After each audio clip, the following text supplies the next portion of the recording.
Mitch Wilson, welcome to my podcast. How's it going, mate? Good, mate. We finally got together. I know. Thank you.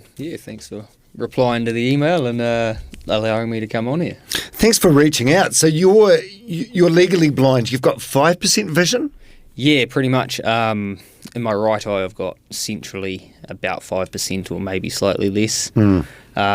Luckily, I've got some peripherals, but my left eye is totally blind. And yeah, my right eye is... the peripherals don't really do too much in terms of detail, but they allow me to look mostly normal. So, Yeah, it's a hell of a backstory. Started when you were 17, when things started turning to shit. So we'll unpack all of that. But yeah, so what can you see? So you pulled up in the RAV4 just before, your partner driving. You hopped out. I don't know. I suppose I was expecting a dog or a cane. yeah. Well. I do qualify for a guide dog, but that's actually a new thing. But with my eyesight, I do actually qualify for a complete guide dog, but I don't need that. So many people need that more than me, so I've never gone down that route. But recently I found out that they do like low vision dogs now. So they don't actually guide you as such, but they still help, which I may look into. So yeah, it'd be pretty cool. It's good having a dog in public, but we'll see what happens. I haven't applied yet, so yeah. So you can see nothing out of your left eye? Yeah, it's totally black. Right, and out of your right eye? My right eye, is centrally is about the size of a straw. So what are we now, about 1.5 meters, 2 meters away from each other? I can see your left eye socket and can't see your face, but then I can see from your shoulders down, and I can see all the table and all that sort of stuff. So luckily my central dot, although it's small, is still perfectly clear, and my peripherals are just sort of big, vague sort of things. So I can still see most stuff, but like if I looked at you out of my peripherals, I can't tell it's you. So yeah. So you're able to use your phone. You're able to. What about TV? Watching TV and things?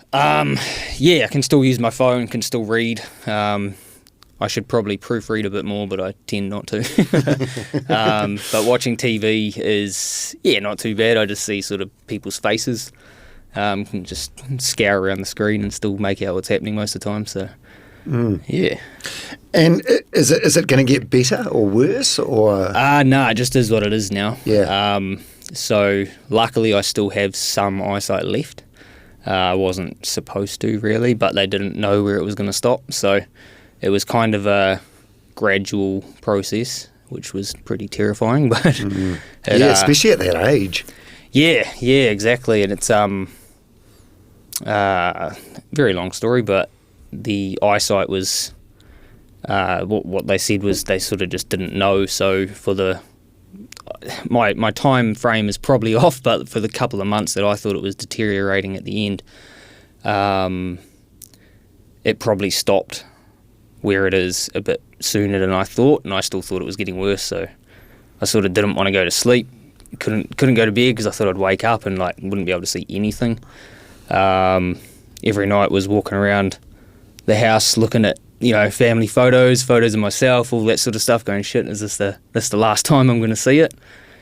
But then it just sort of stopped where it did, and luckily left me with some. So I still make do most of the time. So it's a terrifying way to go to sleep or to live your life. But I'd imagine even more so at that age, like 17. Yeah, well, I was 19 when we found the tumour. Okay. So 17 when it started, and it's when I started getting unwell, and then it was a long time, although only 1.5 years or so in between. It was a pretty shit 1.5 years. Yeah. So, excuse me, sorry. I started getting sick and was going to the doctors and all that sort of stuff, and my GP was awesome. He'd been my doctor like my whole life basically. But he sent me to the specialists and all that and got turned away. Specifically, I ended up going to a neurologist in February of 2011. I won't say his name. But that was only about a month and a bit after the dizziness and stuff started. So in what was the year? in 2010, when I was 17, I started getting quite run down and quite sick. It was first year out of school, being a bit of an idiot teenager, I suppose. Drinking too much and doing stupid stuff. Was getting quite run down, and that's when all the sort of health stuff started. But then the start of 2011, I started getting severely dizzy. And for some reason, I just thought, ironically, it's like it was in my head, ironically, but I just thought I had a brain tumour just because of the severity of the dizziness and all that sort of stuff. And I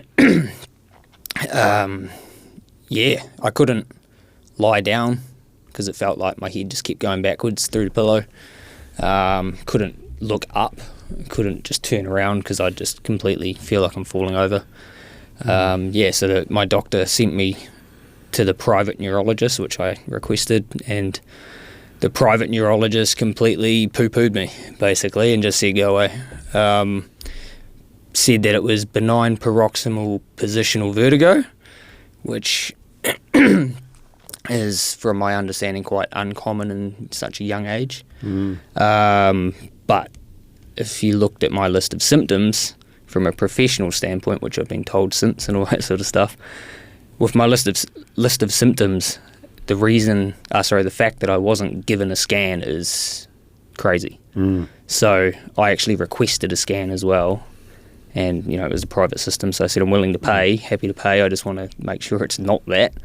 But yeah, I was turned away, and that's why it was subsequently medical misadventure or neglect. So, how do you let go of that rage? Have you let go of that rage? It is what it is now. If you spoke to me in 2012, it certainly was a different story. Yeah, how long did it take you to get over it? I'd be fucked off. Anyone listening to this or watching this would be fucked off. And you'd have a right to... it's not going to get you anywhere. It's not going to allow you to get on with your life. But I could see why you'd still be pissed about it. Yeah, there's more to the story which we'll get into of that. But when I was in hospital, it's probably I don't know what the go might be, but it's probably lucky I didn't get arrested with some of the shit that I was saying. Oh, you want to kill the guy at that point? Oh yeah, shit, yeah. Especially the medical neglect is the only reason I'm blind. So my eyesight was avoidable. The tumour was there, is what it is. But if they'd caught it in February of 2011, my eyesight would have been fine. So the only reason my eyesight was damaged is because I was the tumour was missed by the neglect. Yeah. It was allowed to be there for another 14 months before we found it, and in that time the intracranial pressure got really high. So prolonged elevated intracranial pressure is what caused the optic nerve atrophy. Right. So yeah. So you messaged me about coming on the podcast. What do you want people to feel when they hear your story? I kind of want... how do you say it? I don't know how the hell it would come to fruition, but I'd like to enact change. Want people to know that they should, if they don't get the answer they want from their doctor, they should be arguing it. The doctors obviously do a bloody good job. They've got a hard job, highly qualified, but at the same time, they can be lazy as hell. So, well, in any line of work, and the medical profession's no difference. There's people that are really good at their jobs, and people that are shit. There's people that are good at their jobs that have shit days. Exactly, that's the thing. That's human error. That's the thing, and it's just the only difference would be when you're in the position of, say, the neurologist or any other medical professional. People's lives are in the balance, right? So they shouldn't. Everyone makes mistakes, but there's a difference between a mistake and a choice. Yeah. So with the neurologist, in my case, he just didn't want to fill out paperwork, pretty much. Because when I ended up in hospital in April 2012, I was obviously, I seen this guy going off, and they were like, why did he not give you a scan? Because of the symptoms I turned up with. They said in the public system, 99% chance I would have got a scan. So just because the symptoms said that it should have been treated that way. So is what it is. But yeah, it's just the unfortunate thing is that you hear of so many cases, and you know, you get into the other side of things with ACC and all that sort of crap too. Yeah. And it is not easy. I suppose like for your own mental health and sanity, you just need to move on, don't you? You can't dwell on it. It's just not healthy for you. Yeah, pretty much. It just is what it is. Shit happens, carry on. You can still talk about it, but Can't change it. No, you can't change what happens. It's all you can control is your response, I suppose. So who was Mitch Wilson before he got unwell? Through college, a bit of a dipshit, but Everyone is. Yeah, just the old growing up. It's a bit of a niggly time for a lot of people. I don't know. When I was a young kid, I was very sporty. It's you know, many kids are like it, but kids are kids, right? You can't sort of blame them for being a little arrogant, cocky little bugger, you know. But I was kind of like that. But for me, sports was everything when I was a kid, and I was very determined to be the winner of whatever I entered. So came to fruition most times when I was a kid. But then you sort of get to college and everyone starts growing, and I didn't. And you know, you start getting smashed on the rugby field because you're half the size of everyone. And it definitely, I suppose, bumped the confidence a bit in terms of just, I suppose, personal growth and all that sort of stuff. But you know, that's everyone goes through that sort of stuff, don't they? So, what were your plans or passions? To be honest, I was pretty lost, I didn't really know. I was just enjoying life and being a kid, and you know, spent a lot of time doing, you know, on my bike, friggin' making jumps with my mates and doing stuff that got us hurt, falling off, and motocross and stuff like that. I was just having fun, man. But the one goal I always had was to be a cop. I always wanted to be a dog handler in the police. So that was sort of taken away from me because you can't do that when you're blind. So my granddad was a cop back in the sort of 60s, 70s, whatever. So I was just, it's always what I always wanted to do was to be a police officer. So yeah. So you start to get sick. What does that look like? Well, for me, I was actually still playing rugby. So the last game of rugby I played was like 3 weeks before I went into hospital. So 2011 and a couple first pre-season games of 2012, I was still playing. Not playing well, but I was playing. You know, under 19s though, so we were just there to drink beers basically. I was sort of through that time because the dizziness started at the start of 2011. It was kind of, I mean, it affected me everywhere. So even at work, I couldn't spin around too much or anything like that because I just, you know, spin out, nearly fall over. Did you think you were concussed or something? What did you think it was? No, well, I mean, like I said, I thought from the start, I just had this random thought in the back of my mind that I had a brain tumour. And ironically, that's what a tumour was at the back of my head. So, but yeah, it was sort of within a month or so of the dizziness starting, I actually started vomiting as well. So every morning I woke up, I was vomiting. Basically vomiting nothing. It was kind of just looked like saliva. But it would be normally within 5 to 10 minutes of waking up and moving. Sometimes it was a bit delayed, so I'd get to work and half an hour later I'd have to run to the toilet and have a spew and then go back to work, which everyone noticed, but it was just a joke back then, so everyone was saying I was pregnant and stuff, you know, so morning sickness. But, you know, you just sort of laugh it off and carry on, don't want to complain too much, and that's what it was. So for the next 14, 15 months I was pretty much spewing every day and dizzy and headaches and all that sort of stuff. So you weren't at school at the time, you were working?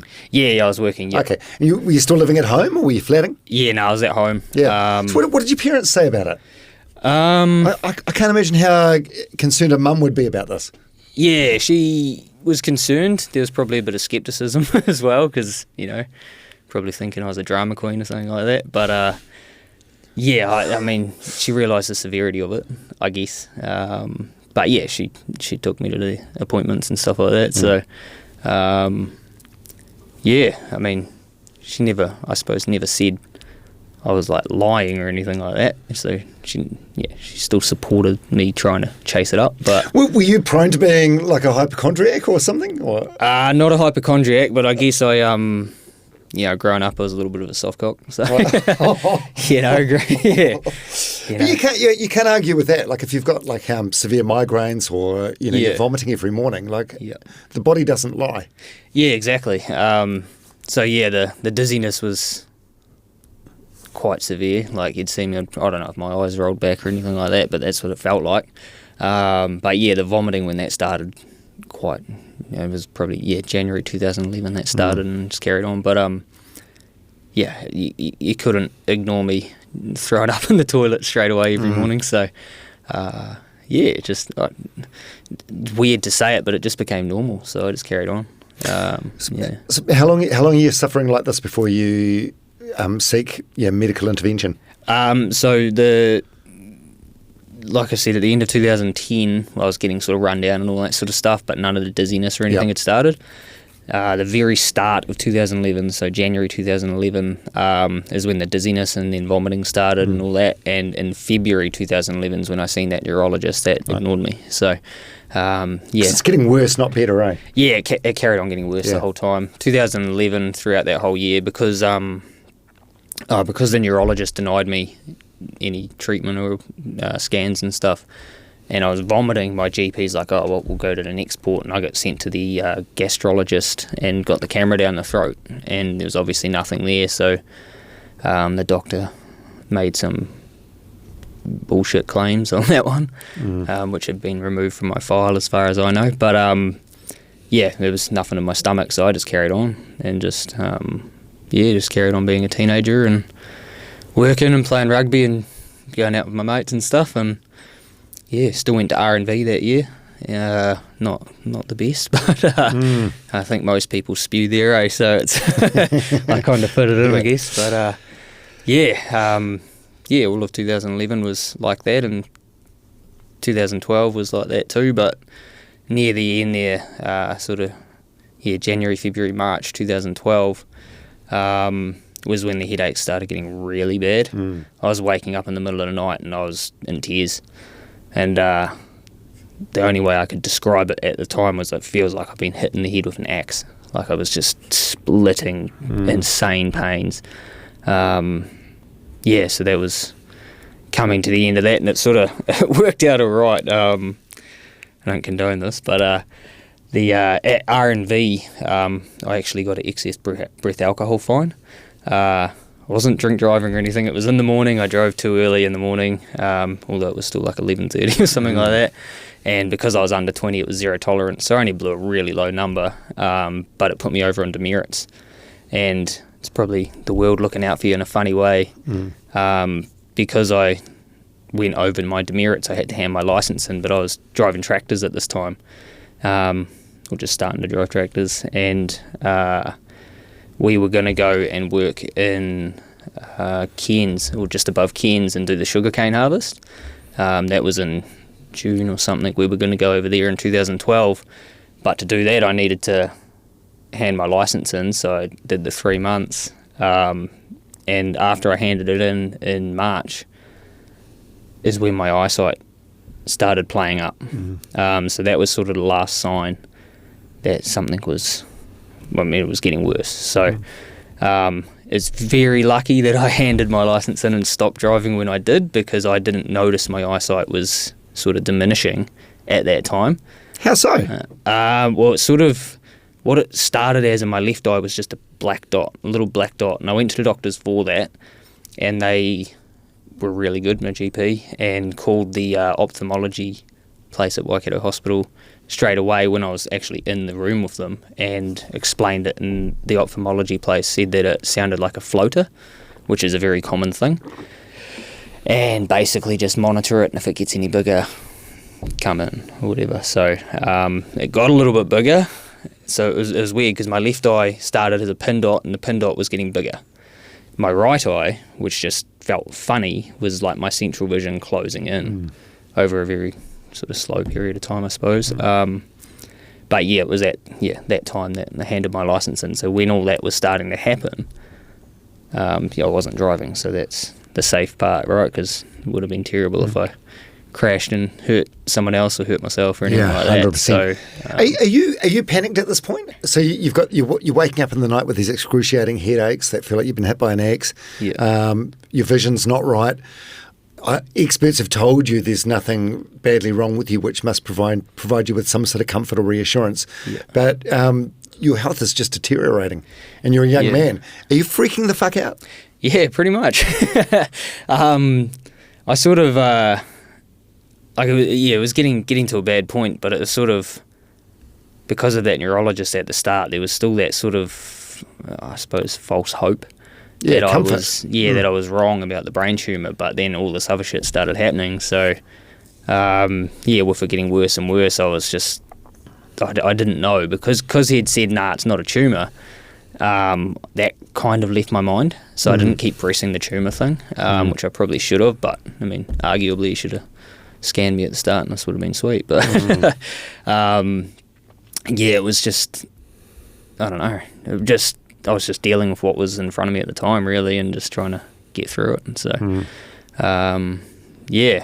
so after I handed my licence in March, it just, with the eyesight getting a bit worse, I was actually staying at the Mount with my granny at the time, because my neck was insanely sore too, because the tumour was on my brainstem, so all the pressure was building up in like the back of my head and my neck. So because my neck was sore, I was like, oh, let's go to this chiropractor, which is snapping my neck around and all this, which is probably not good. But when I was over at the Mount with my granny for a couple of weeks, I thought I should book in with the optometrist and go check it out, because I was like, fuck, my eyes are getting pretty bad. When this was all the 23rd of April 2012, and had an appointment at like 9 o'clock in the morning or something. Went there, they checked the pressure behind my eyes, and the optometrist was freaking out. It's like, oh shit, you have to go to the ophthalmologist immediately. So went straight over to Tauranga, went to the ophthalmology unit. They did the same, checked the pressure in my eyes, and it was sky high. So they sent me straight to Tauranga Hospital for a CT. Got the CT, and within about half an hour, they came in and said, I've got a brain tumour. So my immediate thought was, I'm going to fucking kill this dude, like I lost the plot straight away, as well as being shit scared. Because of the size of the tumour and all that sort of stuff, because it had been growing for so long, they wouldn't actually let me leave the hospital unless I was in an ambulance. So to come back over to Waikato, they put me in the ambulance, which I suppose that's protocol, but for me, I was like, I just came here in a car, I can leave in a car, it's fine. But they wouldn't let me. So straight back to Waikato, and obviously had told my mum, and she met us at the hospital with her best mate Wendy, who's since passed away. They met us in ED, and I was in ED that night for, I don't know, a few hours or whatever, and got put on the ward, which is Ward 8, Waikato Hospital. Went in at about 1 a.m. or something like that, and then I was the first surgery the next day. So 24th of April 2012, I say, is my new birthday, because it's the day I was reborn. So, Yeah, I mean, it's all hypotheticals, but had you not gone to see the optometrist in Bay of Plenty, what would have happened? You would have been dead within a week? Shit, I don't know. I really don't know. Wouldn't have been good. But I suppose, I mean, it was inevitable. It would have been found eventually, but it was sort of how, I guess. But yeah, the eyes were the gateway to finding it, I suppose. So yeah. So that brain surgery operation, 12-hour operation, I believe. Yeah, roughly. I could be slightly off, but it was about 11 or 12 hours. So yeah, they had to remove the tumour, and I actually got the tumour back. How big is that? What is it? Well, I was thinking I'd get like the tumour back like an apple in a jar or something, right? But they biopsy it and all that sort of stuff, so it came back in all these slates. So I didn't quite get that. I just thought it was funny, and I was like, "Oh, cool! I'll have it in a jar." But yeah, it wasn't quite that. So what sort of size is it? Is it like a thumb or? I don't know, because it's all in like little square slates and stuff. So it's all been chopped up. 'Cause there's not a lot of room inside the skull, is there? Nah. Oh, yeah. I don't know. But my tumour was on the brainstem, so it was in like the spinal cord fluid circulation sort of area, which is why all the vomiting was happening, because the tumour was blocking the fluid flowing. And then when I woke up and moved, it rushed past and apparently causes the nausea. Right. But that fluid backing up is what caused the pressure in my head, and that's what caused the eyesight damage. So, yeah. After surgery, you described lying awake at night, afraid to fall asleep in case you went blind. Yeah.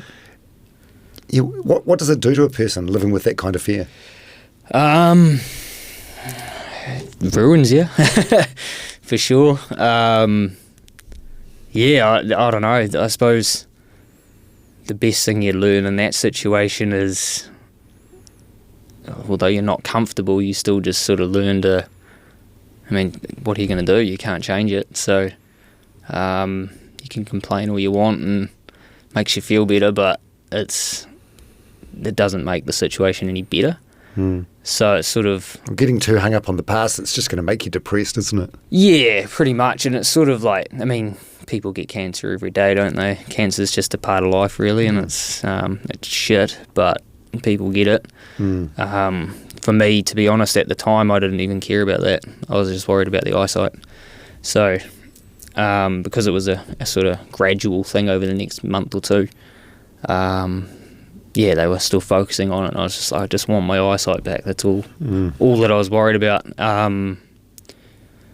Yeah, so I don't know. I was kind of, I guess you could say, in the mindset, excuse the language, but like, fuck it, if I'm going to die, at least I want to see when I die, you know, or leading up to it. But then, the eyesight sort of levelled out where it was, and then I could sort of start focusing on, hopefully I can get better. Was it getting like progressively worse by the day? The eyesight? Yeah. It's a little bit hard to say, because I was probably freaking out a bit at the same time. Well, I mean, I was, but... no doubt you would have been in a spiral. Yeah, pretty much, and it was just, I don't know, like I said earlier, I think, was...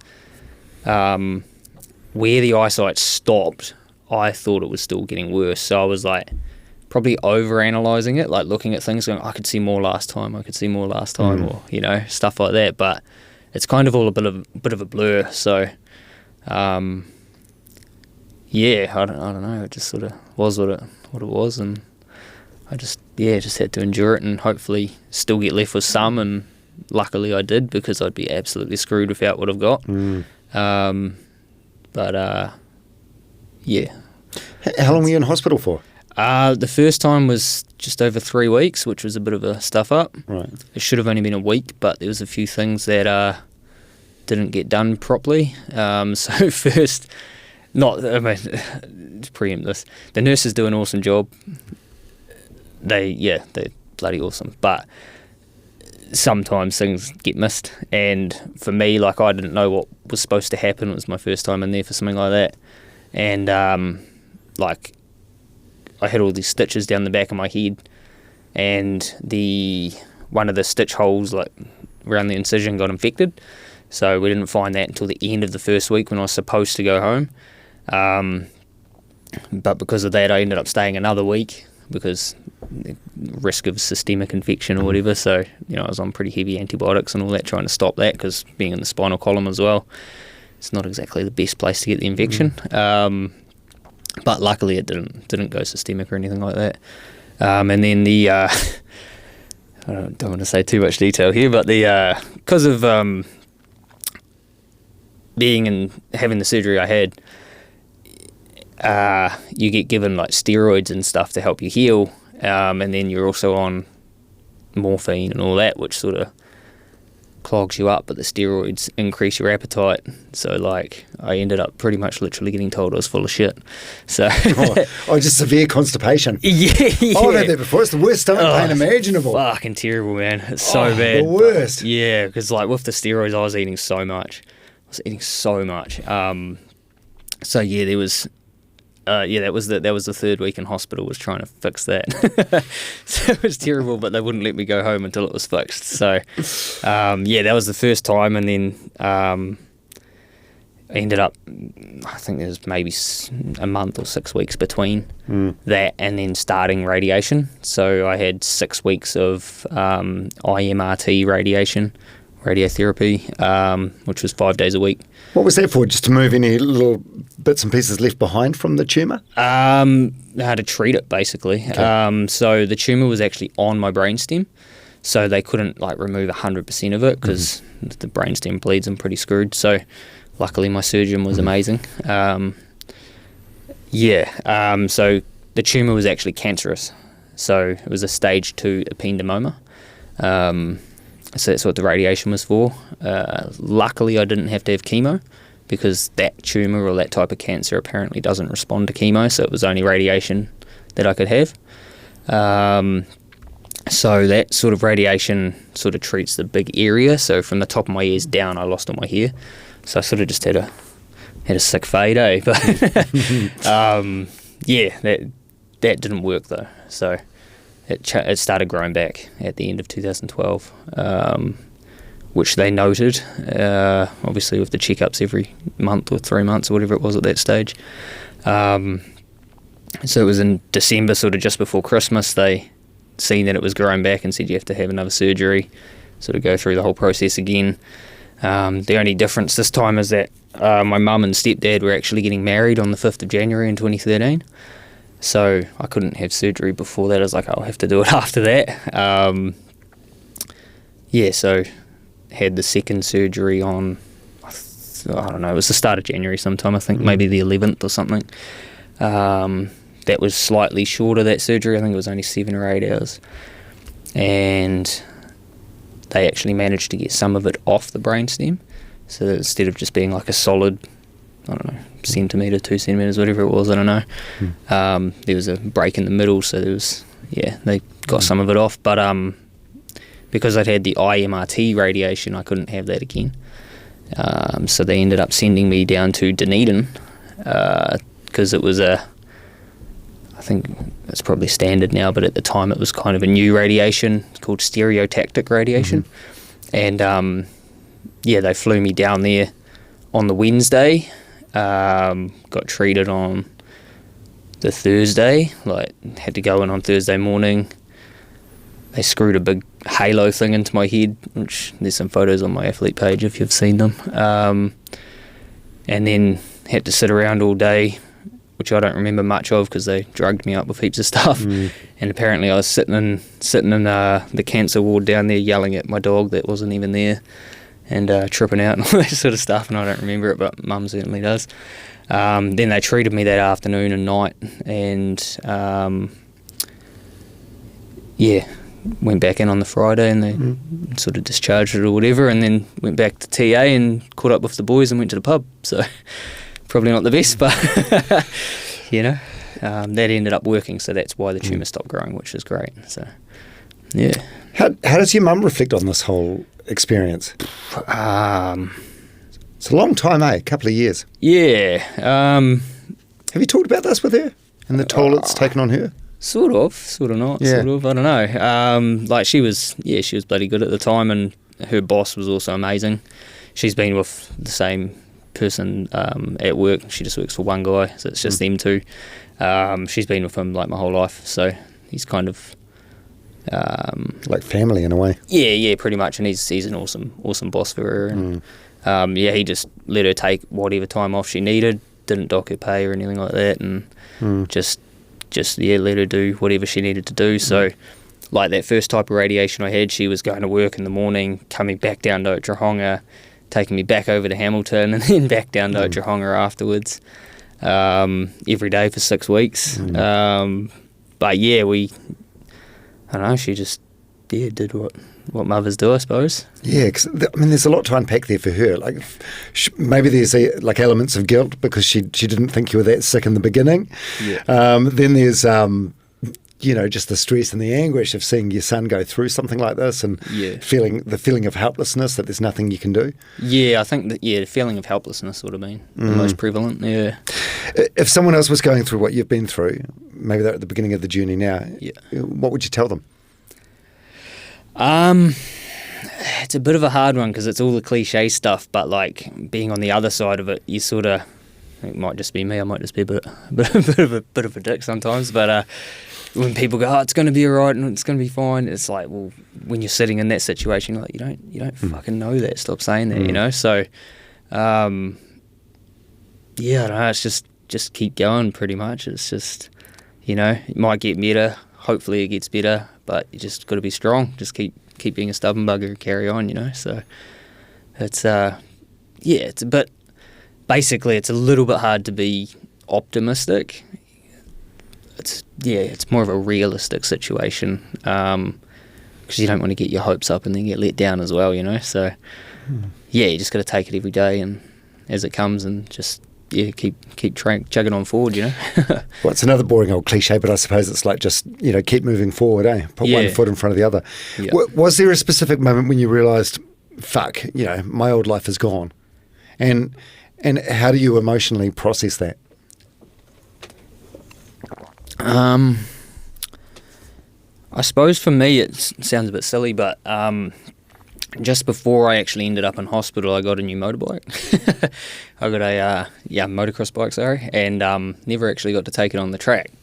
So I held on to it for probably about a year afterwards, just in hopes that my eyesight would come back. And then when I ended up going, might as well, you know, give it back to the shop, we'll take it back to the shop. That was probably the point where it sunk in for me that my eyesight is not coming back. So that was when I could sort of start, maybe planning some other stuff and trying to look forward to what I may be able to do, you know. Accepting it, and maybe, do you think that's when you started sort of grieving? Nah, sort of. All my grieving was in the first sort of year and a half. By grieving, it's just me sort of being a dumbass. What do you mean? Oh, just medicating with just trying to be normal, you know. Right. Just getting pissed and sort of trying to act like it didn't happen. Not the best being blind and going into a social situation where there's alcohol involved and there's a lot of idiots around, basically, that, you know, I can't see what's there and I accidentally bump into someone and, oh, sorry, bro, but then they turn around and, you know, and fights kick off and it's like, oh, I'm just trying to walk to take a piss somewhere, you know. So I just, there's a lot of that stupid stuff that, it's not the best situation for a blind guy. So that was that first sort of year and a half, and then, best to step away from that and, how do you say it? Remove yourself from the situation to sort of have an outside perspective or gain some clarity, right? And start thinking clearly and, start looking forward rather than sort of just weekend to weekend or something like that. So, yeah. I think the way you act is probably perfectly rational. Like, you just want to bury your head in the sand and try and pretend it's not there. Yeah, I think that's probably quite normal. Yeah. Especially at that age, like 19, 20. Yeah, exactly.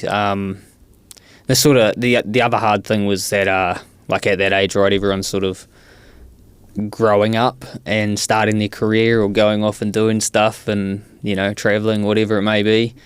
So for everyone, sort of social groups change or, you know, life changes for everyone regardless. But for me, it was sort of everything happened at once. Yeah. So that was the other hard thing, like was the eyesight, the sort of the cancer, but then also the sort of loss or perceived loss of friendship, and like my circle got a lot smaller. But yeah, in those situations, you sort of it definitely weasels out the fake friends. Yeah, well, not necessarily fake friends, but people that you're not as close with. Yeah, at least, and like your real mates sort of step up, you know. So yeah. No, fake friends, as in the ones that only want to be there for the good times. Yeah, pretty much, and like that's a human thing as well. But you know, especially at that age as well. You know, at that age, I mean, you've called yourself a dumbass a few times. I definitely was, like, well into my 20s or even 30s, and you know, you don't want the party to stop. You don't want someone to bring the party down. Yeah, pretty much. And it's not putting yourself down to say dumbass, right? It's just realising that that you've grown as a person. And, 100%. Stuff like that. So, so that moment where you sent the dirt bike back to the shop, I suppose that's you grieving the life that you thought you were going to have. Then how do you find the strength to build a new one? I sort of, I guess, like what I said about being, when I was a kid growing up, being very sporty and all that sort of stuff, I sort of started thinking of that, sort of in the bigger picture, was thinking, like, who was I? What did I turn into? What do I want to get back to? Nitpicking myself, really, So, it's plus also I gained a lot of weight, so I got a few titties growing and stuff. When I lost my eyesight and got pretty fat. Just because you're not doing the same sort of amount of physical activity. Yeah, just sitting around eating and not able to work. I mean, working on your feet all day burns a shitload of calories, So I just also eating bad. I wasn't eating good, but got quite heavy, and also when I was sick, I was quite skinny because I was sick, So it was, the motivator for that was basically just get back into the gym and start losing some weight and try to get a bit more healthy again, And then I'm very competitive, so doing that, I started thinking maybe I should look at sports and see what I might be able to do, because I don't know what blind guys do, I ended up getting. Originally, I was going to look at para-triathlon because I was decent at triathlons when I was a kid, but the distances are much bigger when you're an adult. So, and I'm not much of an endurance guy. Like, I can do it, but I don't really enjoy it. So, ended up, because the bike leg of the triathlon is obviously one of them. Someone at Sport Waikato mentioned para-cycling to me. So I was like, I'll give it a go, and went down to this camp in New Plymouth, and they did testing and all that, and originally I actually missed out. But me being a stubborn bugger, I just kept going, and eventually got put in the development program, and just that was the goal, and just started going like that. I was like, I want to be a Paralympian or something, so or a world champ, something like that. Aim high, right? So. I suppose that's the path forward, like finding some sort of goals. Yeah, it's finding a purpose. Yeah, something to work towards. Because it's, I tell you one thing, is sitting at home by yourself all day, every day is not fun. Ruminating, no. Yeah, it's not good for the mind. It's not good for anything, really. Even just as a human, we've all got to have purpose. If you don't have purpose, you're just lost, and you just that. Whether you've got depression or not or whatever, it's not going to make you feel good. So you need something to make yourself feel fulfilled and like you're accomplishing something. So, did you have depression for a time? Yep. Yeah. 100%. What did that look like? It was all, obviously the first year and a bit was pretty bad, trying to adjust and all that, and, wasn't helped by alcohol. And all that sort of stuff, but I went and got like a diagnosis and all that sort of stuff, but I never actually took the antidepressants. I sort of just pulled myself out of it in the end. Why didn't you take the drugs? I don't know. I can't really remember. I sort of just probably it's like, I don't want to be taking that shit every day, and I just never ended up taking them. So, I don't know, just being stubborn as well in all areas, Yeah. But, Well, each to their own, but there's no shame in it. Like if there's if you're depressed and there's something that can help you feel better, even if it's to mask it. I don't think there's any shame in that. And obviously there was a reason that you were feeling depressed, like a very obvious reason. But for some people that have a chemical imbalance in their brain, if it can be, fixed with medication, then I'm all for it. Yeah, for sure. And I had been on them at a later period. Yeah, I'm not on them now. I've come off them, but at the time, I don't know, I just sort of, I don't know, just is what it is, and it's just, what I found is I sort of the exercise, getting back into that sort of stuff, going to the gym, the the dopamine release from exercising and all that made me a lot better. And also losing the weight again and getting back down to a healthy weight and look good, feel good, right? So it definitely helped me move forward for sure. So the periods there after you'd been out of hospital and you were like adjusting to the new normal, I'm guessing that was sort of like the rock bottom.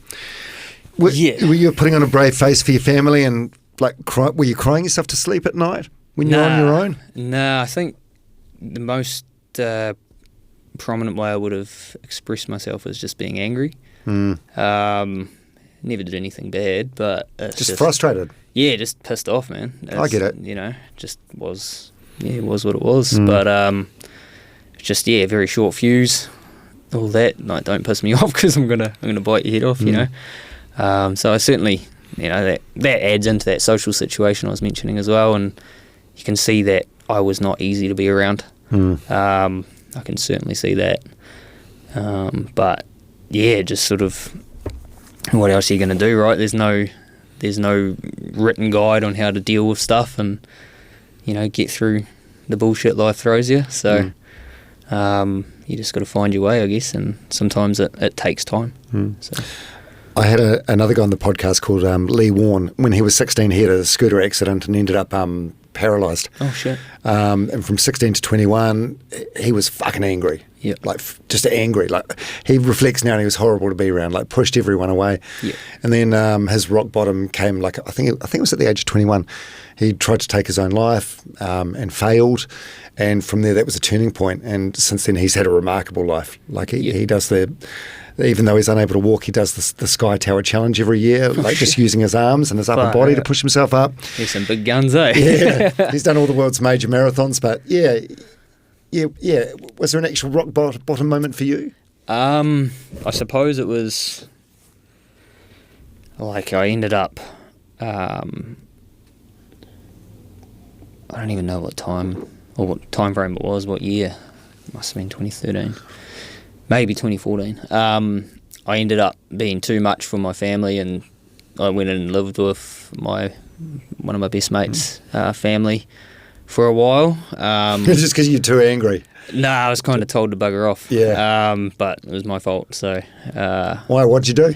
Oh, just being angry. Yeah. It wasn't a healthy situation. Yeah. For anyone. But my mate's family were sort of like my second family growing up. I was at their house all the time when I was a teenager and stuff, and used to go to their family events and all that, like even their grandma's birthdays and stuff like that. So yeah, that's the King family. They're my second family for sure. But yeah, sort of going and living there for a while sort of made me, just I suppose being removed from a situation, having some clarity, and that's when I actually started getting into the gym and stuff. So because I was in town, so I was able to walk to the gym and just start moving a bit, and it started clearing my mind and started helping me. And then from there is where it went into the cycling thing. So it's understandable that you're in this this anger period. I suppose it's grief in a way, and frustration, and just a whole mixture of things. Yep. But you just can't stay there forever. Yeah, exactly. It's not healthy for anyone. Nah, self-destructive behaviour is not productive. So losing your sight. What was easier than what you thought? What was harder than what you thought? Oh, shit, that's a good question. I suppose you could say, in a way, the cancer was easier than I thought because I didn't even think about it. But also, just to explain that one a bit, the doctors explained it to me. If you're going to get cancer, that's the one you want. So in terms of the cancer route, I had an easy route because obviously cancer is not easy for anyone really. But what was harder than I thought was probably, I suppose I'm still kind of dealing with it now, but even though I had a goal and I've gone after it and stuff like that, the direction is hard because everything before this was, I wanted to be a cop, I wanted to, just driving tractors and stuff like that. Direction, also independence. that was definitely the hardest. It just came into my mind then. But losing your independence was horrible. Absolutely sucks. Not being able to drive, not being able to walk up the street by myself and sort of know where I'm going. I can walk up the street, but I look a bit drunk. But just the things you take for granted, which is, even just walking into a shop and going, I want to get this off the shelf, but where the fuck is it? Just those little things where you don't feel like a independent adult. You feel like a little unaccompanied minor or something again, that needs help. So it's it's difficult, and that's the probably the biggest hurdle was dealing with that. So like it's been like 12, 13 years now. When you dream, what do you see? I don't even know, man. I don't even know if I dream. You see in full vision? I guess so. I mean, I very, very rarely realise I've had dreams. I don't know. The last thing I actually remember dreaming was seeing my dog.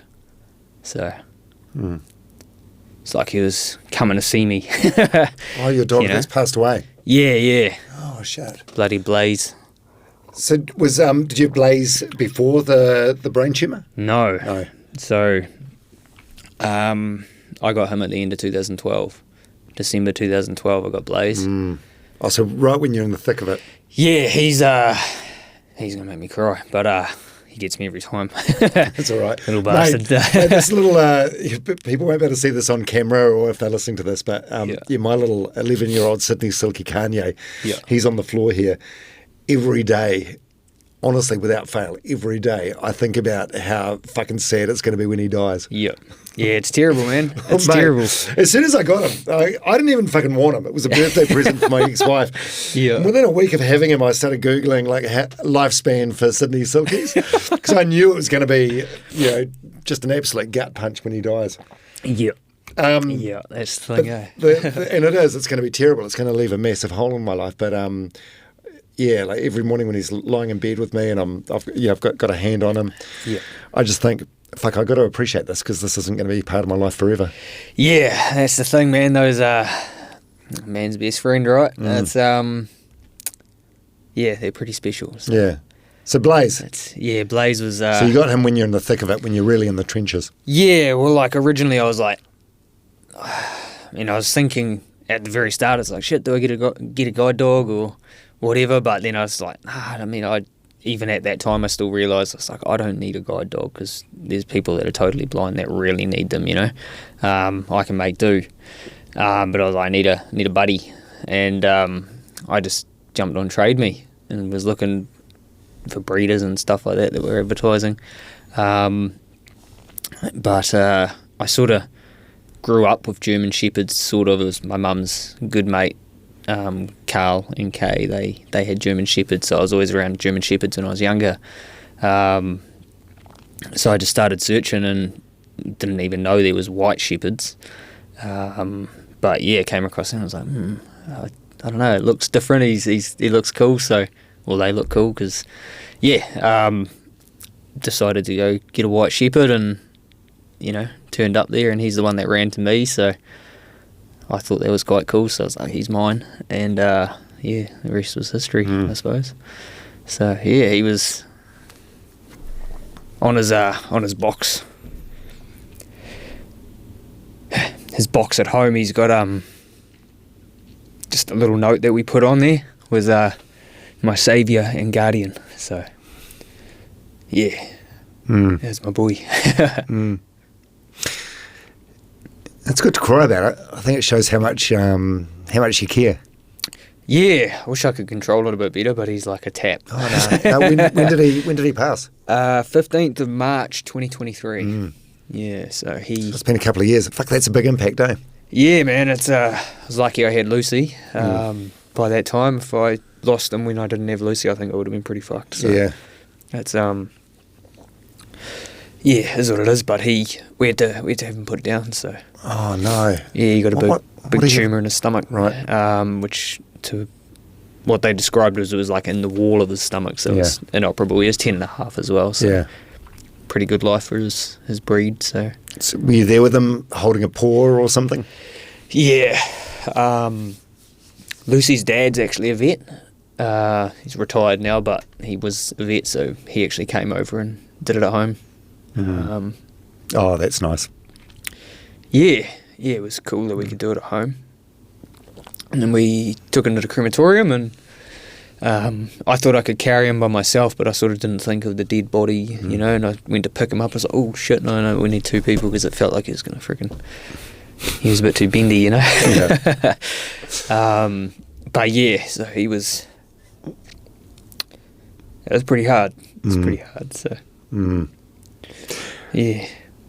Yeah, well, I suppose he helped you get through some really rough times. Yeah, it's just by being there. Yeah, it was just his presence basically, but he was very protective of me too, which was pretty funny. Was he? In what way? Just like he'd get in between me and other people, and sort of look at them. Like he was not bad at all. He wouldn't hurt a fly. I think it's a white shepherd thing. I'm not too sure, but like he'd be a guard dog, you know, and people turn up, just a normal dog thing, and bark at everyone and stuff. But if people walked towards him, he'd run away. So he'd run away and then come back and bark and run away. Like he wouldn't let them touch him. But yeah, if someone like tried to give me a hug or something, he'd be like jumping in between us, trying to push them away and stuff. So do you like get jealous? Yeah, pretty much. Yeah. He was a very what do you say? Very emotive dog. He used to. I'm sure many dogs do it, but it looked like he packed tantrums and argued and all that sort of stuff. It was pretty funny. So yeah, he's very, very special to me. So non-dog people won't get this question at all, but can you remember like your last conversation with him or your final words? You give him a little pep talk?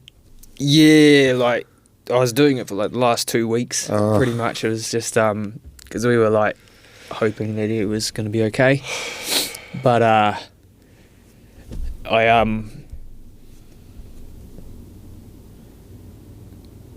it was just the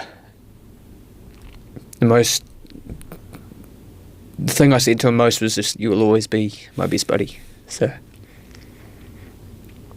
you weren't lying. Yeah, I was far out, little bastard, eh? I still talk to him every day. So got some tissues there. If I need it. Yeah, cheers, man. Yeah. Yeah, he's got 2 big photo frames and then 1 big photo on the wall. So got his box below that, and his collar's fucking hell, get it together, mate. His collar's on the wall between the photo and the box. So yeah, still talk to him every night. So. Yeah, and you came into the office before we did the podcast, you holding some Polaroid photos of him as well. Yeah, that was Lucy's doing, eh? Lucy's not jealous of this relationship? Nah, she loved him to bits as well. Yeah. She was shit scared of him at the start, but she was just a little bit nervous around dogs due to some stuff that happened with a dog in her childhood. Yeah, for sure. But I assured her, I was like, no, he just looks tough, he's a softie, and she was in love with him straight away. It's probably the only reason she stayed. After I met her, she's like, I'll just stay for the dog because, you know, he's better than I was. So. But what was the question, sorry? I can't even remember what it was. Yeah, I lost my way. So anyway, no, it's all good. Thanks for sharing that stuff. I know it's not easy. Yeah, the Polaroids. Oh yeah, sorry. You're still carrying Polaroids of them. Yeah, sorry. They're on my bedside table, but because we actually got married on this, 16th of May. Shit, I probably just got that wrong. Oh, just recently, like 2 months ago. Yeah. Congratulations. Yeah, cheers, mate. I didn't think it would happen, but it did, so. Yeah, and she, I don't know, the morning of, she'd given the best man instructions, and he brought the stuff out, and I opened it up, and there's 2 little photos blazing, and I was like, oh, fuck, here we go, like, I'm going to be crying all day, so. For that reason, you know, he just, I don't know. I don't cry over anything, never have. Well, apart from when I was a soft cop when I was a kid, but. How did you and Lucy meet? The typical way of the future. Tinder. Bumble. It was one of those two. So yeah. Being a bit blind, I can't really go out and like meet people. So it was sort of met on there and didn't tell her I was blind. Didn't you? Why not? You sort of learn that. You don't have that in your profile, like as a nah. So many times it's you'd be talking to people for a while and then, or you tell them you're blind and you sort of stop getting replies. Stuff like that, even though I'm not totally blind, most people wouldn't notice unless I go somewhere unfamiliar. But yeah, it's just what people do, because obviously it's not quite normal. So, I didn't mention it to her. But at this point, I'd already been to World Champs a couple of times. So she searched me on Google, and there was a couple articles or something like that. So she found out, but she didn't tell me. So I was still talking to her for, I think we were talking for like 3 or so weeks before we actually met. She'd done a good little stalk by then. Yeah, apparently, yeah. Which I didn't know until later, but... I think you've got to do your own research on these things. I can you do for that? Exactly. But, because I hadn't told her, we had the place set, which was a cafe just down the road from me in Cambridge that I could walk to.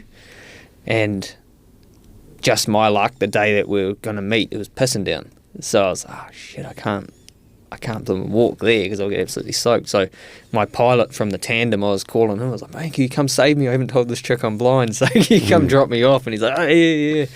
Came and dropped me off, and I walked in there and walked straight into a bloody chair in front of her. I was like, I better tell you straight away. I was like, I'm actually a bit blind. And she's like, yeah, I know. So, yeah, I don't know. Meant to be, I guess. That's cool. God, that must have felt like a huge amount of stress off your shoulders when she said, yeah, I know. Yeah, sort of. Yeah? Why? I find that, if I just met people, they can see that I'm still pretty sweet. But I think it's the thought of, I don't know, just people going, oh, he's blind, he can't see anything, I'll have to lead him everywhere, I'll have to do this, whatever it may be, I don't know. But you're seeing me, most people don't know I'm blind, so I still get around all right until I smack into something. But yeah, I don't know. And then, later on that same day she wanted to meet Blaze, so she came and met Blaze, and like I said, she probably only stayed for him, but but she loved me eventually. Yeah. How long did it take?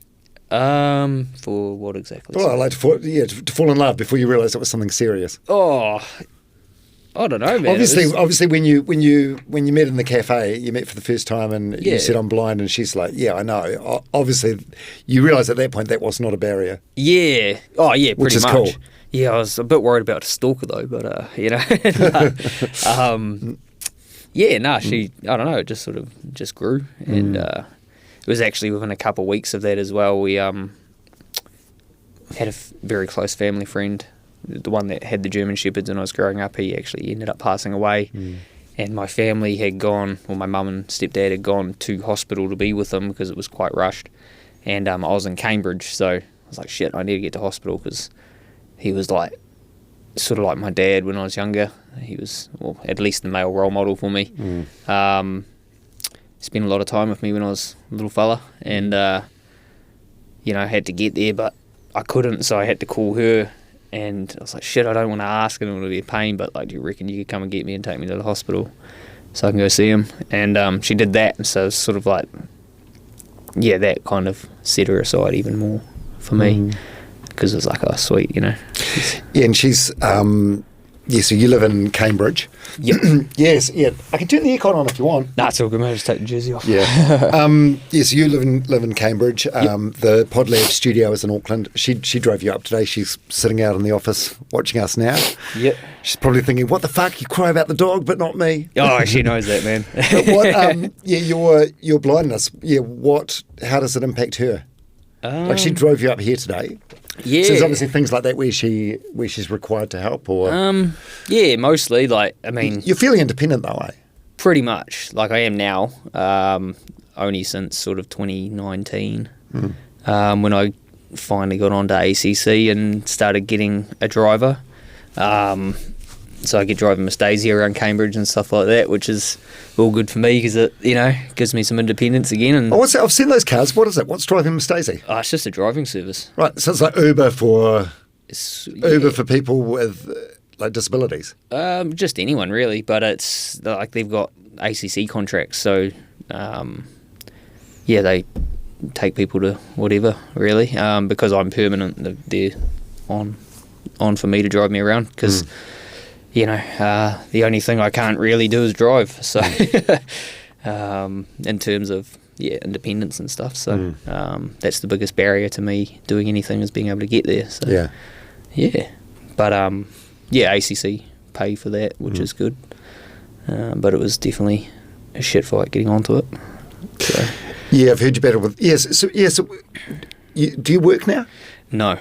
So you're unable to work, or is there anything you could do or you want to do? That's the thing. I don't really know, but I am on ACC for the vision loss because I'm not able to drive. I'm not able to do the stuff that I would do. Don't know how much I'm allowed to say, but they can't really do anything to get me into another field. And it's hard because if I do anything, I get ACC taken off me. So I can earn, I get 80% of what I used to earn when I was 19, which... it's fuck all. What was that? Back then I was on $13.50 an hour, which was minimum wage, and the inflation does not... it doesn't keep up with inflation at all. So I'm not even in the same place, let alone progressing or anything like that. So,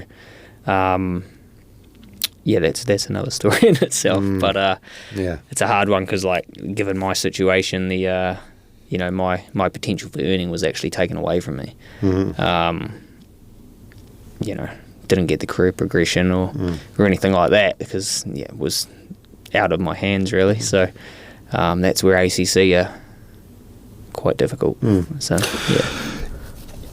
what do you want to do?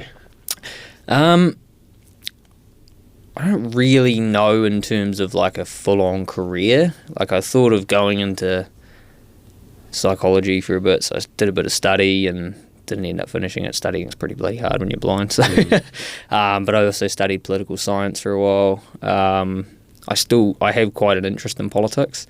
There's being in the system like I have been, there's many things that have been highlighted to me that need to change. I do like working with dogs, so I don't know, I'm trying to figure out how to piece it all together or what avenue to take, but time will tell, I suppose. But I mean, the other point is I don't really know how to get into some stuff. Like politics or anything like that or whatever, but I'd like to do, I'd like to help people. That's the biggest thing. I'd like to do speaking, motivational speaking, whatever, tell my story, sort of mindset coaching, life coaching, something like that. I'm not really sure. I don't really know how to get on that path. I've done some speaking stuff in the past, just little gigs and stuff here and there, but I don't know how it all works legally with pay and stuff like that. So it's a hard one. It's just not knowing that sort of area, but I'd like to do something worthwhile, meaningful. The biggest thing is helping people and being fulfilled, and just doing something important that may save someone's life one day, or may help them better their life, or even just feel better. So there's many things I suppose I could do, but Well, I would say you can do just about anything you want to do. You need to figure out what it is first, and then go for it. I suppose it's a hard bit of the puzzle. I suppose it's just you have this vision of how you think your life's going to plan out, and then something happens, life kicks you in the ass, and suddenly it's not going to look that way anymore, and then it's figuring out how this new direction's going to look. Yeah, exactly. And obviously that's still a piece of the puzzle that you're working your way through. Yeah, so my original thought was to do the sport stuff and hopefully achieve what I was aiming for there, and then it might sort of set me up for the next part. For pieces of the puzzle fall into place. Yeah, but I haven't managed to do what I wanted to in that area yet, so I've hit a roadblock, and I've just I've been trying to navigate that for a few years. So, but in terms of the speaking and motivational stuff or personal coaching sort of thing. I don't know. I'd love to do that in some regard, but then I suppose I don't know, how do I advertise it to start getting gigs to go and do speaking stuff or whatever. But certainly open and keen to do it. It's just starting to get the foot in the door, I guess. Yeah. Yeah, we haven't even talked about the sports stuff. Let's talk about that for a little bit. So paracycling, for anyone that can't visualise what it is, what is it, like a tandem bike on the velodrome? For me it is, but paracycling covers all disabilities, I guess. You say for me it is. Why so? Because you're... On the tandem. Yeah. Yeah. Because you don't have enough vision to do it. Solo. Yeah, I could ride it by myself, but not well. Okay. But so there's two of you, and the other person's called a pilot. Yep. So does the other person pedal? Yeah. Okay. Yeah. So the tandems are a team sport essentially, and the dude on the front has to be, or the chick on the front for the girls' tandem, they've got to be really good as well. The tandems are as fast as the able-bodied guys, so they're very. It's a very hard division, but the paracycling encompasses or covers people like in wheelchairs as well, or that'll be the hand cycles. So their category is H. The C categories cover. There's C1, 2, 3, 4, and 5. C1 being the most disabled, and C5 being the least disabled. But that encompasses like amputees or people that have like MS. There's sort of it's quite a complicated category. I don't really understand it exactly, but there's so many variables, eh? Yeah, and they all get classified. So they have to see an actual classifier and doctor or whatever it is, and they have to, I don't know, they go through movements and all that sort of stuff. Like for me, I just have to do an eye test, so it's a little bit different for me. But they don't make you wear like some sort of like a mask or anything, so your eyes are covered. Nah. So they do that in some sports, don't they? Yeah. I don't quite know how that works, but for the tandem, there's only one category, right? It's just you're on the tandem. That's pretty much it. But some people may be totally blind and some may be partially, like me. But like for, say, athletics, there's like you're classified as a 1, 2, or 3. Was BVI, so blind, visually impaired. 1, 2, or 3. 1 was totally blind and 3 was like kind of blind, I suppose. But in athletics and stuff like that, they actually have their separate categories, I think. Right. But I could be wrong there. I'm not in that sport, so. What's it like? Like going around a velodrome at 70 k's an hour? Yeah, that's sort of the top speed we got up to in 200. What's it like going around a velodrome at 70 k's an hour with only 5% vision? Is it like the most exhilarating thing ever? Like you never felt more alive, or are you just shitting yourself? It's a bit of both, but I mean, I was always a bit of a thrill seeker, you know. Yeah. It's sort of what appealed to me was the speed and doing something that could be a bit gnarly, you know. Luckily, we haven't come off on the track, but if you do, you get pretty minced up. It's, I don't know, I'm holding the bars and pretty much all I see is my pilot's back and like the top tube on the bike, and just what's directly below me. I don't really see too much else. So, well, I suppose the steering aspect is the pilot's job, right? Yeah. How important is that relationship, like the level of trust there, like and the level of communication involved between you and the pilot?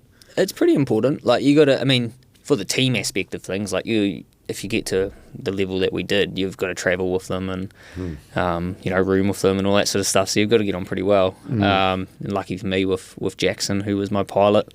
I told him I'd give him a plug. He's doing really well for himself now.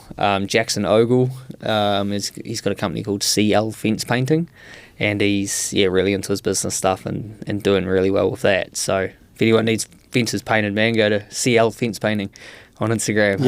Yeah. So you heard it on the Mitch episode of the Dom Harvey podcast, and you'll get 50% discount.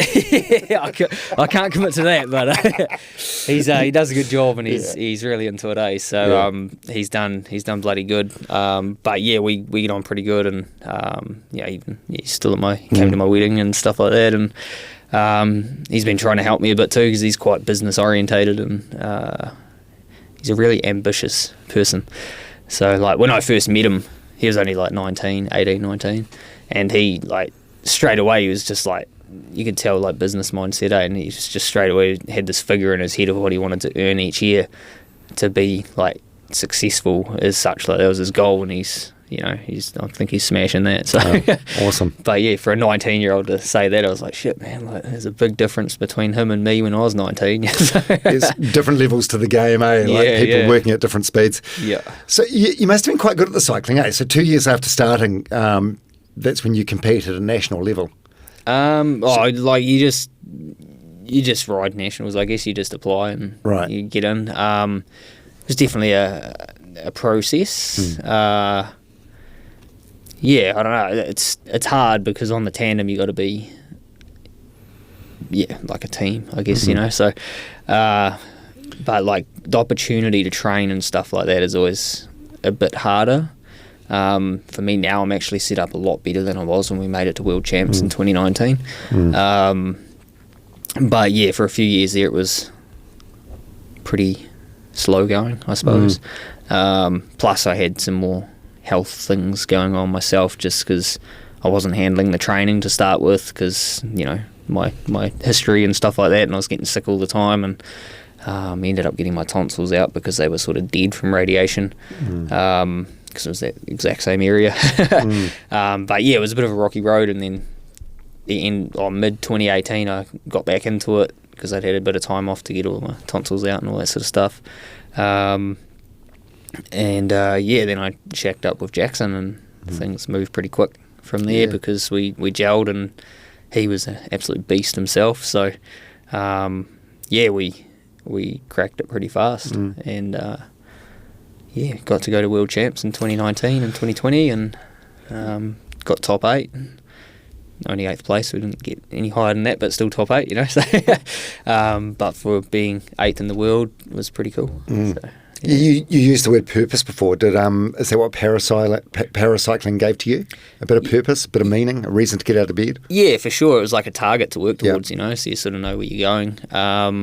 Especially once you actually get put in that team, or you've hit the standard, or whatever it may be, because it's a bit more concrete rather than sort of still up in the air. Yeah. But it was cool working towards a goal with Jackson as well, because we both had that same goal.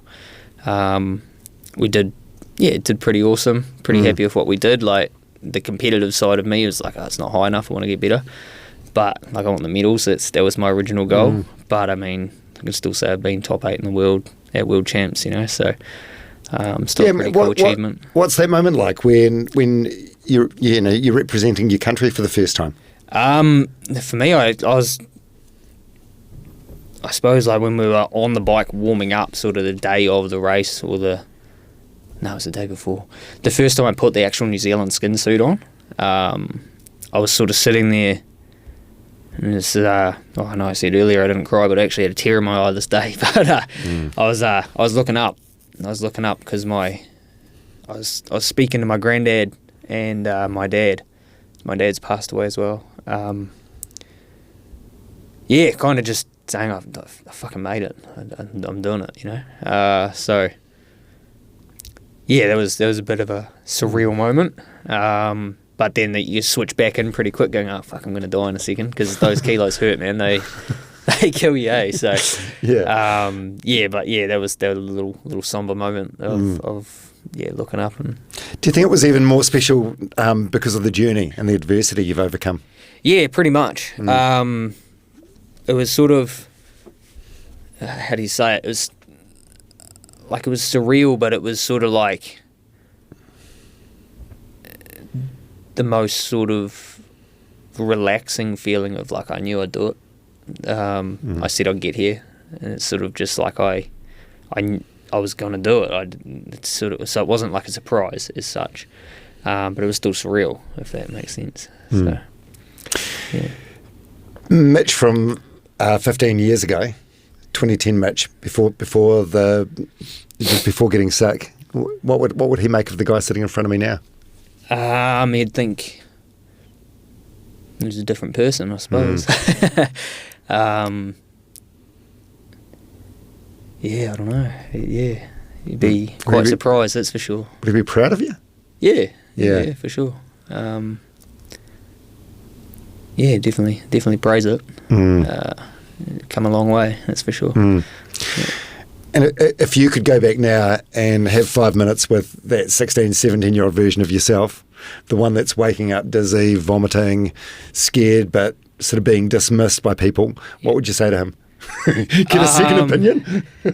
Yeah, pretty much, man. No. Yeah. More holistically than that, though. Like, what would you say? Would you tell him everything's going to be okay? Yeah, I mean, you sort of stop being a dipshit is one of them. Pull your head out, you know. But just stick to your guns. Go back and get that second opinion, and you know. It's not going to be easy, but you can do it. So, yeah.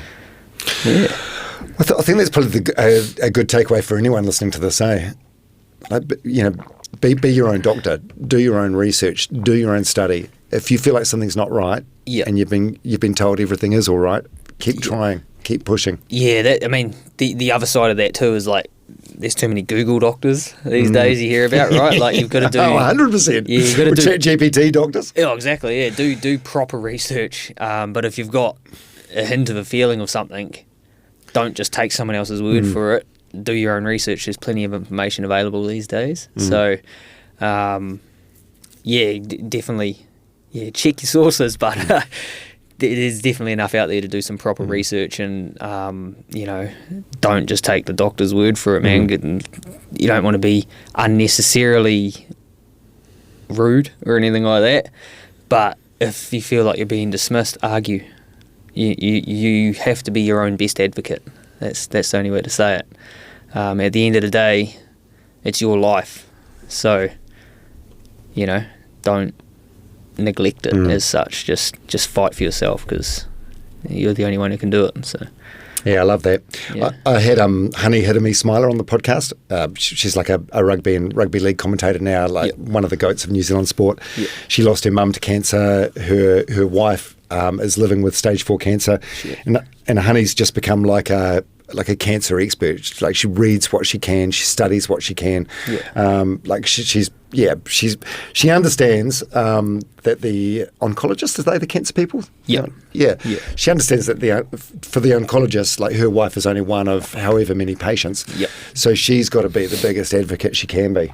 And exactly. I find that super inspiring. Exactly. Yeah, and that's the thing. Like, if you've got some legitimate information to share and question and stuff like that, then you'll probably open up an avenue that they may not have thought of, because like you said, they're seeing shitloads of people every day, right? And thinking of different cases and all that sort of stuff. So yeah, just advocating for yourself and having your own knowledge is pretty important. So, be a pain in the ass. Be the squeaky wheel that gets the oil. Exactly. And it's like, they might appear mad when you're doing it, but it's pretty important to get it done, you know. So, well, it might actually be a matter of life and death. Yeah, exactly. So, you know, short-term pain for long-term gain, right? What do you still struggle with today that people probably assume you've already overcome? That's a good question. I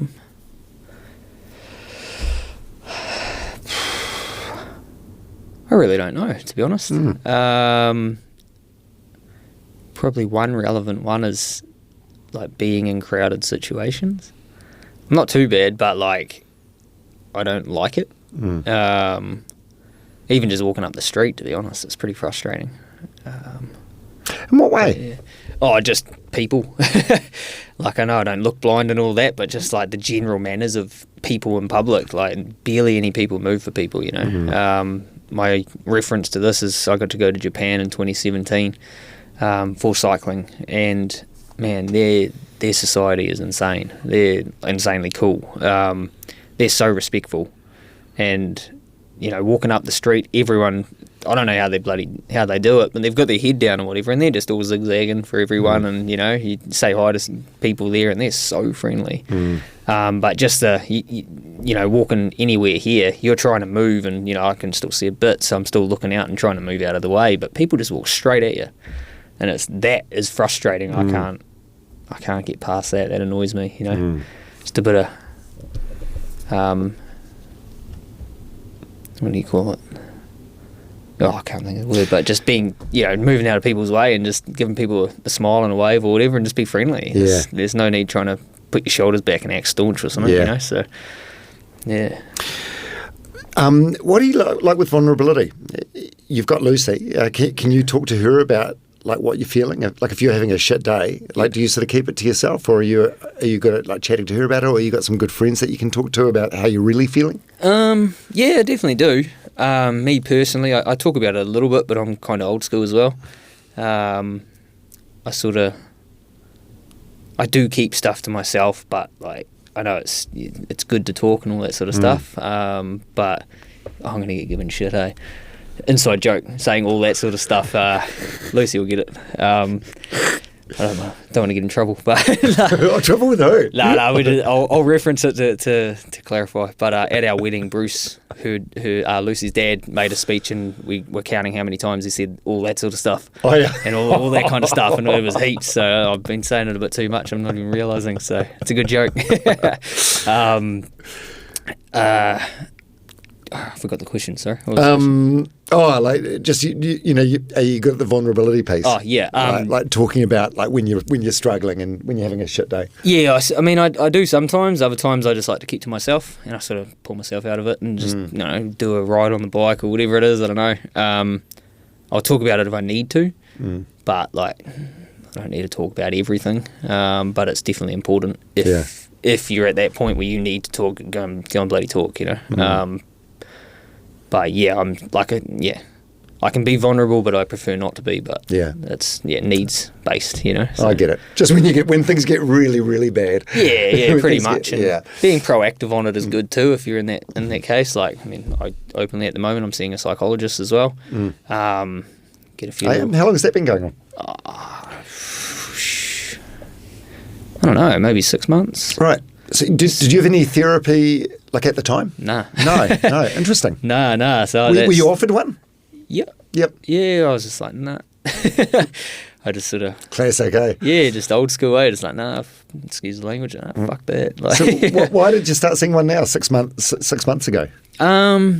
Just that roadblock of what am I going to do? I'm just trying to unpick my mind, and just sort of maybe get some clarity and get a vision to go in the direction I want to go, or finding that direction is the hard part. So, he's pretty good. How are you finding it? I put off going to therapy forever because I was like, oh fuck, I don't know. Like you sit down with a stranger, where do you start? Like it just feels awkward.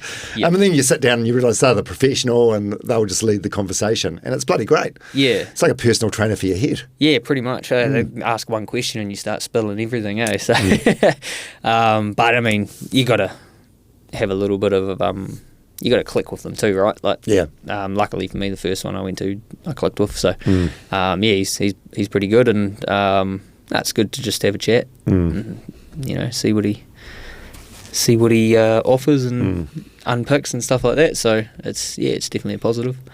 It's definitely not a weakness or anything. 100%. Just being proactive on it, But even saying that, just because you're seeing a psychologist doesn't mean you're not going to have shit days. But everyone has shit days. It's just part of life, isn't it? So just carry on. do you have more good days than shit days? Yeah, for sure. Yeah, 100%.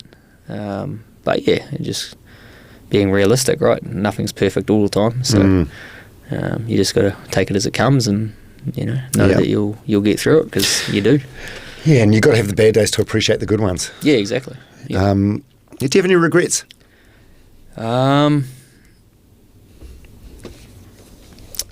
Yes and no. I suppose I regret sort of doing the stuff I did in my later teen years, but at the same time, everything still makes you who you are today. Why? What do you regret? How bad were you? From what you've explained, it sounds like you were pretty normal and standard. Yeah, pretty normal and standard, but just for me, it was just sort of away from my beliefs or my morals, or my stances, I should say, on certain things.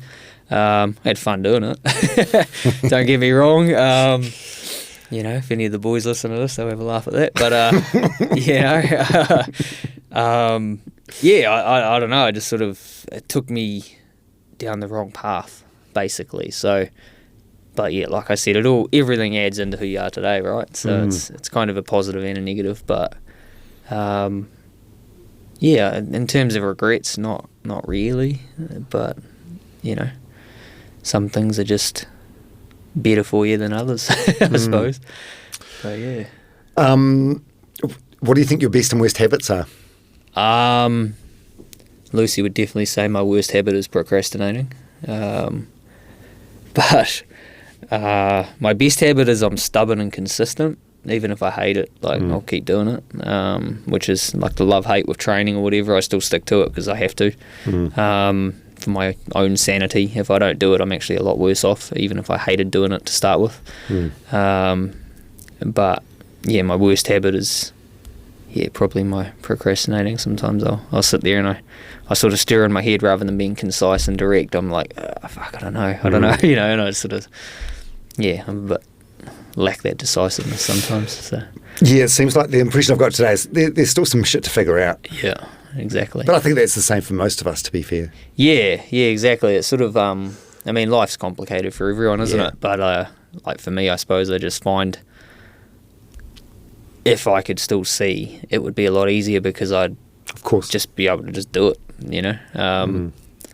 So, yeah, I don't know, just see what opportunities can possibly arise in the future and see what directions pop up. But yeah.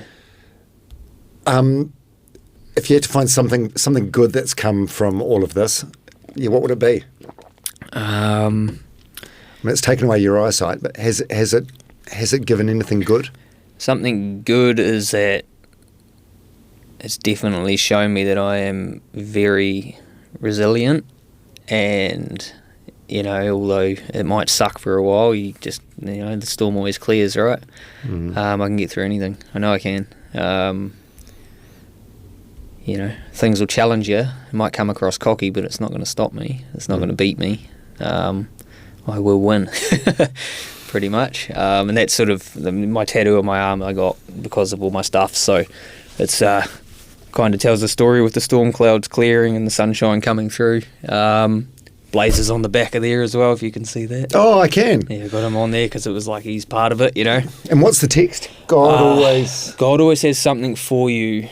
How's it go? God always has something for you, a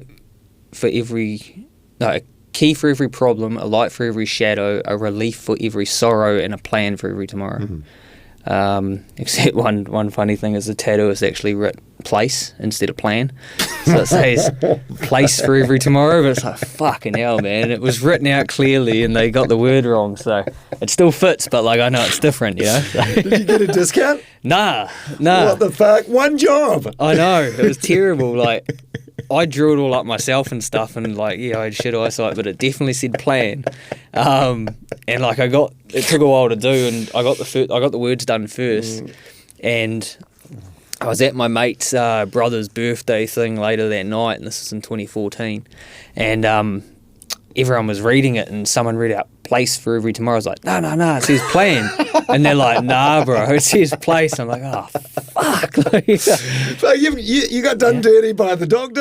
I know. And by the tattoo artist. I know. At least the tattooer sounds funny, right? But it's a good laugh. At least it still fits, but I still say a plan for every tomorrow because that's what it's supposed to be. So, You've been through a lot of shit. Are you proud of yourself? Yeah. Yep. Yeah, I'd be lying if I say I wasn't. I have very high expectations of myself, which is why I'm sort of not quite content with not achieving what I wanted to yet. I say yet because I'm still dabbling and hopefully getting back there, but it's just the goalposts keep shifting, so it's a little bit hard. But I know I can't do that forever either. So, we just got to take that as it comes and see what happens. But the most frustrating thing there is that when I went to Worlds with Jackson, I was not probably the best prepared. I'm a lot better prepared now, and I'm a lot stronger, I'm faster, and all that sort of stuff. So that's a bit of a, you can't say what if, but the best version of me is now. So I can definitely make it again, but it's just everything needs to align. So it's we'll see what happens there, but still proud of myself for what I've done. Yeah, good on you. But I just want to keep it going and do something important, really.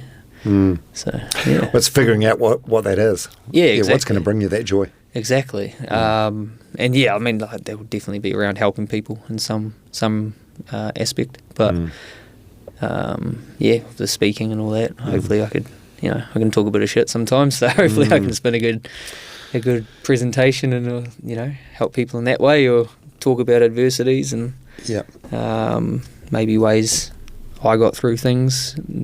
Everyone's different, but also everyone's Everest is different, right? What might be huge to me or to you might be tiny to me, but in terms of relevance, that might be the biggest thing that person's gone through, so it's still huge to them. So you don't want to compare. Yeah, you can't compare. Yeah, exactly. So I mean, if you compare, you can always find someone that's better off, but you can also find someone that's worse off. Yeah, no one's journey's the same. Exactly. You could even, if you want to help people, you could set up a spelling school for tattoo artists.